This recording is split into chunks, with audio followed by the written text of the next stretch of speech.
Order! Order! You are an incorrigible delinquent at times. Behave yourself, man! Scientists have delivered another stark assessment of the global impact of climate change, warning that the world's seas and frozen areas are being threatened like never before. They say that if nothing is done to limit carbon emissions, sea levels could rise by more than a metre on average by the end of the century.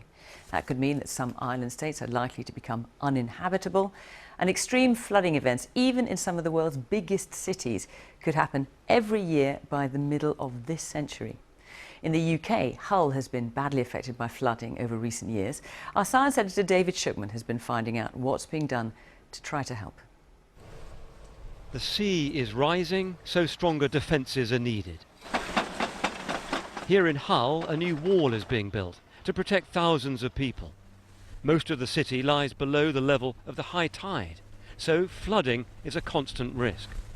This is what we're up against currently. We can't stop it. On a winter night 6 years ago, seawater overwhelmed parts of Hull, filling homes with mud. Gordon Raisin watched it happen. The water came over there, into the dock, out of the dock, straight into the streets, because because the dock was already full of water. What was it like when that happened? Frightening, really. We know that sea level will rise, where it rises. And if in future the ocean is a metre higher, the impact could be even worse. Scientists are using simulations to see how bad the flooding could get. It won't be possible to defend everywhere, quite simply. There'll be areas that we'll have to retreat from with that level of sea level rise. Economically, it just won't make sense to do so. We can win individual battles, but the overall war we'll lose. Just a few miles from Hull, these homes have very little to protect them from a rising sea, which matters because the report says that whatever efforts are made to tackle climate change, the level of the oceans is going to keep rising in the coming decades, which means that people here and in many parts of the world are going to have to adapt. The biggest cause of rising sea levels is the melting of the ice in the polar regions. Earlier this month, I saw how this year had a record melt in Greenland. And the report warns that along with higher sea levels, there'll be more powerful storms. Extreme floods will strike more often, with drastic consequences. Are we talking about relocation, retreat in some instances? And certainly the report doesn't shy away from the big issues because these patterns of impacts are so complex. The report does identify that, for example, some small island states may become uninhabitable. Back in Hull, scientists are out in all weathers to track the currents underwater, to help forecast the next floods, to gather data about the areas that are most vulnerable. The sea once helped this place to flourish, but as the waters rise all over the world, they'll become more of a threat. David Shukman, BBC News in Hull. Well, now something that puts the possible day-to-day politics of the impeachment of a president or Britain's exit from the European Union into some kind of global perspective. The long-term damage to our planet from climate change. It's something we've been highlighting in our Earth on the Edge series. Today, a panel of United Nations scientists has released its first ever report on the impact of global warming on our oceans and ice sheets. It says the ice is melting and sea levels rising faster than ever before, putting hundreds of millions of people at risk by 2050. Another piece of Greenland's ice collapses into the sea. Another minute but meaningful step towards higher global sea levels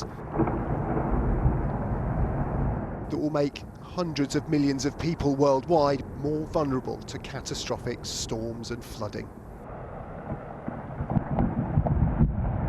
And for weeks this summer, Greenland melted faster than ever before. To get to the front of one of Greenland's glaciers means nosing your way through a mile or more of crushed ice. Even up close, it's impossible to comprehend the scale. This glacier is 200 meters tall, and thousands of tons of ice are breaking off in one go.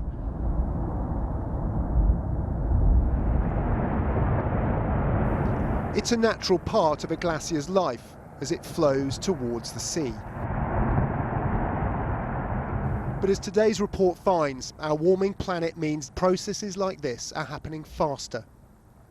Up close, you can even hear the ice moving forward. It's like this glacier's alive. It's creaking and rumbling, and every 30 seconds or so, another huge piece of ice breaks off, just like that one. It's only the seabirds flying past that give you a hint of the amount of ice that's about to become ocean. What's happening here affects us directly. It's real, it is occurring, and it's occurring in a very short time span, and especially that's the terrifying part. The icebergs that have broken off a glacier can be the size of city blocks.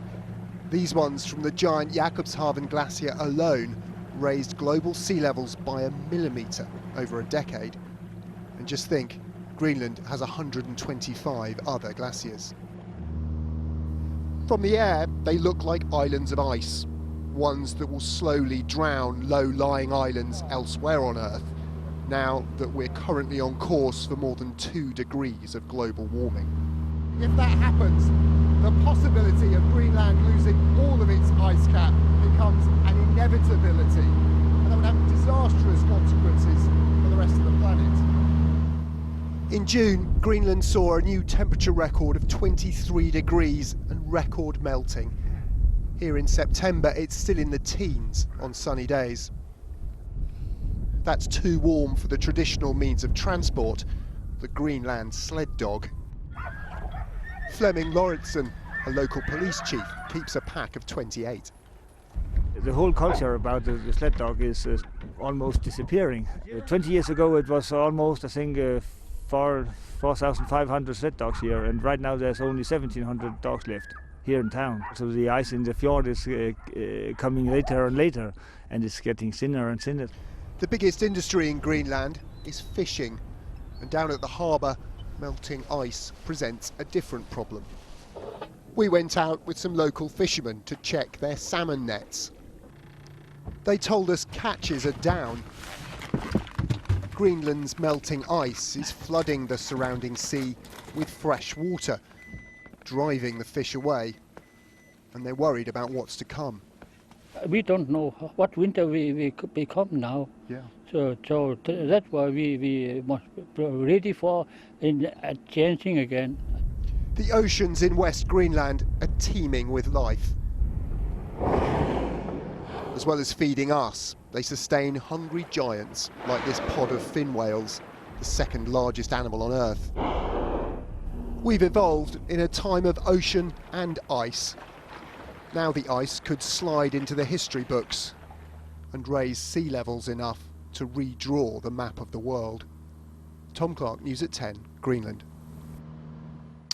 And picking up where Tom left off in Greenland, let's take a look at where and why those rising sea levels are redrawing the map of the world. The reason is quite clear. While during the 20th century sea levels rose by 15 centimetres, scientists predict they will rise another 60 centimetres by the end of this century, even if greenhouse gas emissions are cut now.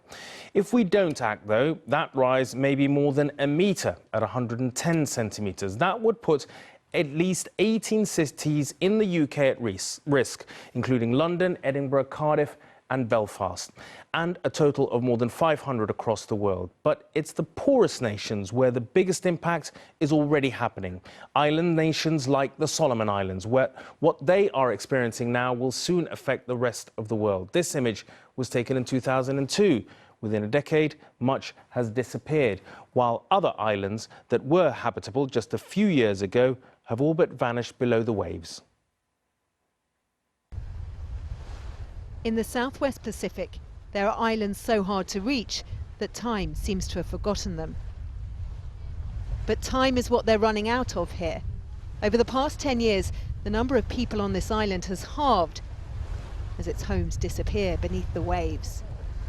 So look hard at this place and try to remember, because it won't be here for much longer. I think maybe 4 years to 3 years, then we have to lose this. All this island, we have to lose this. 3 or 4 years. 3 or That's 4 all years, you think you have yeah, left here? Yeah. Ben tells me that until 4 months ago, there was a family living here. One house here, I've been swept away from the sea rise. What, the sea has just taken it? Yeah. A whole house gone? All house gone. When the sea engulfed their home, there was nowhere left on the island for the family to go. They'd already watched their neighbours forced to leave. Then about 3 months before this, yeah, and the other house over there, you see the... Where the post is? Yeah, the post there. Yeah. And the same that sea level swept, this house is swept away from the... Ben used to think his son would one day take over his seaweed farming business. Instead, their future is desperately uncertain. But it's not just homes and livelihoods. Gladys, who grew up here, has watched entire islands disappear. She takes us to Carle, where her grandparents had a home, but there's no trace of it, and her face says it all. This is my first time back in 5 years, and yeah, there's literally nothing left. I never thought it would disappear in such a short period of time. No.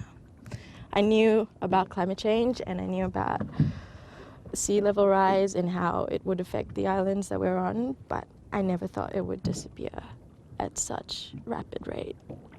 And to me, this site it's just utterly sad. Yeah. Like, I'm lost for words. But just a short boat ride away, there is another island, Sogamo, shrinking by the day.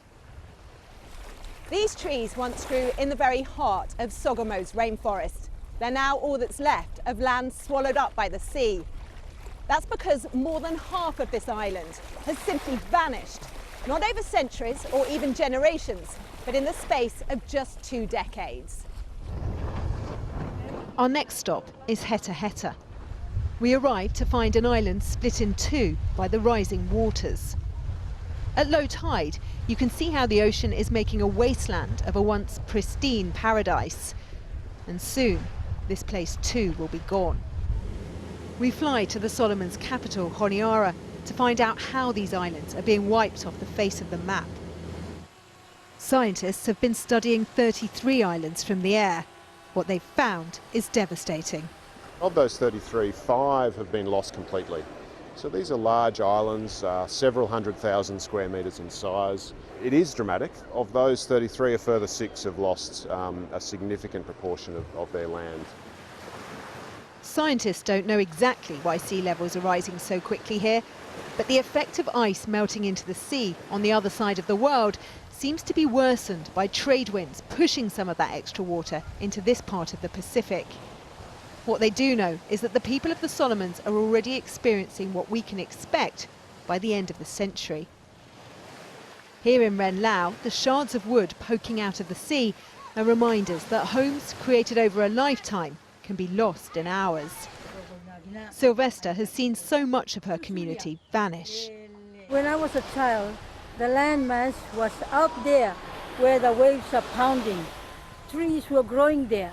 So where the white tips of those waves are? That was field. There were trees and grass is growing everywhere. And even villages, the villages were out there. This is a nation of people who have learnt to be incredibly resilient, but their fragile archipelago is not. We know our existence is finite, but the Solomons show how we seem intent on taking our remarkable planet with us. Rachel Younger, News at 10, the Solomon Islands.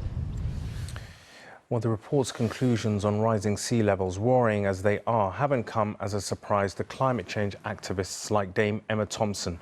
The film star has long warned that climate change isn't just on the way, it is here already. And as she told me in a forthright interview about her environmental activism, everything depends on what we do now, not sometime in the future, and it shouldn't be left just to the young people to protest. When you look at the politics around the time of the Paris Climate Conference, where all the world agreed on a path ahead, to the politics today, how do you feel? Do you feel enormous? Okay. Is that? That's pretty clear. Okay. Do you think that, protest movements, often led by the young, is is an answer or the beginning of an answer? Is it effective? These are young people who, in their 20s, early 20s, who are protesting, risking arrest, who are so distressed by what they know is happening to their home, to their planet. To meet them, they made me feel, makes me cry to think of it, because they made me feel so ashamed that we had let them down to such a degree that they were willing to just turn their back on their own futures because they're so distressed about the direction we're heading in. Do you think that the support of people in the public eye like yourselves helps them? You know, at the time there was a big hoo-ha because I had come home from work and the press completely misrepresented it, said, oh, she's flown in. Well, I was going to say about this point, I mean, you're prepared for all the criticisms and the accusations of being a hypocrite and all of that kind of thing. Course. I may well be hypocritical about flying, but I am conscious of flying, so I fly much less than I did. Sometimes I have to when I'm working, and I'm trying to find ways, and will continue to try to find ways of working in places that I can get to without flying. But what we do have to look at is, are you going to take your hen party to New York? Maybe not. Maybe go somewhere local. Do you make those choices? I'm not going to say I'll never fly again. I'm not going to be draconian about it. Greta Thunberg, I'm not. But what do you make of her being attacked and pilloried? I mean, because she's in a much more sort of vulnerable position to someone like you. I'm sure Greta feels exactly the same way as me. You go, well, you don't understand, then you don't understand how serious this situation is. And she did, of course she was attacked, but she was also very much supported, and she was heard, and she has made an impact, and that is worth everything. Emma Thompson on the climate change activist Greta Thunberg. And back from the Arctic is our science editor, Tom Clark, who joins me in the studio now. Tom, a great piece from Greenland. It's been a really big week for the climate change movement with the UN General Assembly. A lot of world leaders talking about this sort of issue. But what, if anything, has actually changed, do you think? I think so much, and at the same time, so little. You know, what we saw this week, I think, was the emergence of a genuine global youth movement calling for action on climate change. We haven't seen anything like that before. I can't think of anything comparable. We've also had wealthy countries falling over themselves to announce zero carbon initiatives by the middle of this century. But at the same time, you've got big players like America and Brazil who are still denying the reality of the science of climate change, which is becoming demonstrably evident. And today's report from the IPCC, which we try to reflect in those reports, is yet another reminder of the severity of the climate change we're going to get.